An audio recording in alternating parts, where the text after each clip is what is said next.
Module 3. Chapter 5. Prevention of Childhood Infectious Diseases. Infectious diseases can spread rapidly among young children due to their developing immune systems, frequent close contact with peers, and lack of fully developed hygiene habits.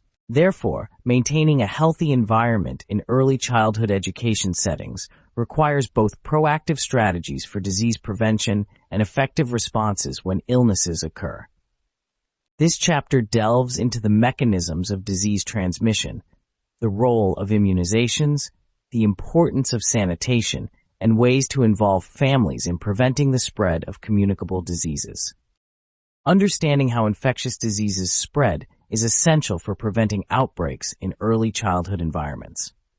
Communicable diseases can be spread through direct contact with an infected individual, such as through sneezing or coughing, or indirect contact with contaminated objects, like toys or classroom surfaces. The length of the incubation period, the time between exposure to a disease and the appearance of symptoms, varies for each communicable illness. During this time, a child may unknowingly spread the disease to others, making early identification and prevention strategies critical. Hand washing is one of the most effective control measures in reducing the spread of communicable diseases. In early childhood education settings, children are often too young to practice perfect hygiene independently, so educators must model and reinforce proper hand washing techniques. Thorough hand washing with soap and water before eating, after using the restroom, and after coughing or sneezing can significantly reduce the likelihood of transmitting germs. Teachers should consistently remind children about the importance of hand hygiene and provide structured opportunities for children to wash their hands throughout the day. In addition, staff must adhere to strict hand washing protocols as their behavior directly influences the health of the children in their care. Immunizations play a vital role in the prevention of infectious diseases. Vaccines help protect children from serious illnesses such as measles, mumps, rubella, and whooping cough that could otherwise spread quickly in early childhood settings. By ensuring that children are up to date on their vaccinations, educators and caregivers reduce the risk of an outbreak. Immunization policies in early childhood programs are often regulated by state or local health departments, which require that children receive specific vaccines before they are allowed to attend school. Keeping accurate records of each child's immunization history is essential for complying with these regulations and for identifying any gaps in vaccination coverage that may put other children at risk. In addition to immunizations, sanitation practices are crucial in preventing the spread of disease in early childhood environments. Children's immune systems are still developing, making them more susceptible to illnesses. As such, it is essential that classrooms, toys, and other shared items are regularly cleaned and sanitized. High-contact areas, such as doorknobs, tabletops, and restroom facilities, should be disinfected frequently. Educators should implement routines that involve cleaning toys and materials throughout the day, especially those that have been placed in children's mouths or used during group activities. Keeping the environment clean not only reduces the spread of germs, but also fosters a sense of order and responsibility among children, teaching them to value cleanliness and hygiene. When outbreaks of infectious diseases do occur, educators must take swift action to limit the spread of illness.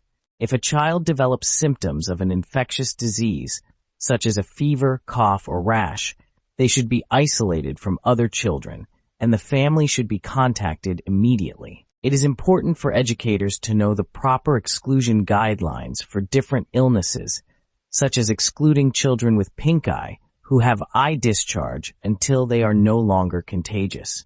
In addition, all surfaces should be disinfected and proper hand washing should be reinforced. In cases of common infectious illnesses like the flu or chickenpox, the incubation period must be monitored carefully, and any exposed children should be observed for symptoms. One key to effective disease prevention is educating children about how to protect themselves and others from getting sick.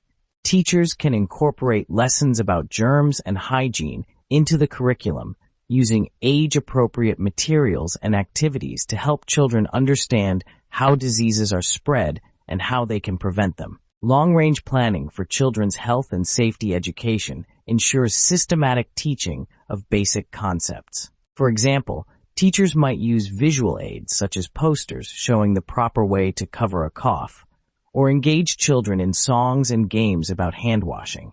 These activities not only make health education fun, but also help reinforce the daily habits that children need to develop to stay healthy.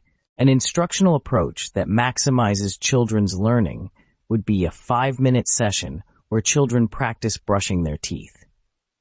Instructional experiences for preschool children should last no longer than 15 minutes at a time. Families also play an important role in preventing the spread of infectious diseases.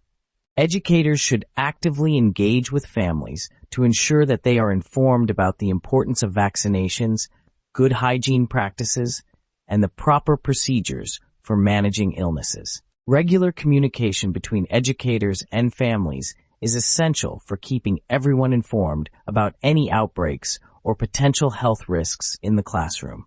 For instance, if several children in a classroom develop symptoms of a communicable illness, the school should notify all families immediately and provide guidance on what symptoms to watch for in their own children. Teachers can also work with families to develop strategies for promoting hygiene and wellness at home. For example, teachers might send home educational materials that explain proper hand washing techniques or recommend resources for maintaining a clean and healthy home environment. By involving families in health education, educators create a partnership that supports the health and well-being of children both in and out of the classroom. To ensure that infectious disease prevention strategies are effective, quality control measures must be in place. These measures may include routine inspections of classroom cleanliness, monitoring children's immunization records, and providing staff with ongoing training on infection control procedures. Administrators should regularly review health policies and procedures to ensure that they are up to date with current health guidelines and best practices. In addition, schools should have contingency plans in place for handling infectious disease outbreaks, including clear protocols for communicating with families, excluding sick children, and sanitizing the classroom environment. The prevention of infectious diseases in early childhood education settings requires a multifaceted approach that includes proper hygiene practices, immunizations, sanitation, and family involvement. By understanding the mechanisms of disease transmission, maintaining a clean and safe environment, and educating children and families about health and hygiene, educators can significantly reduce the risk of outbreaks and protect the health of everyone in the classroom. The goal is to create a healthy and supportive learning environment where children can thrive, free from the threat of preventable infectious diseases.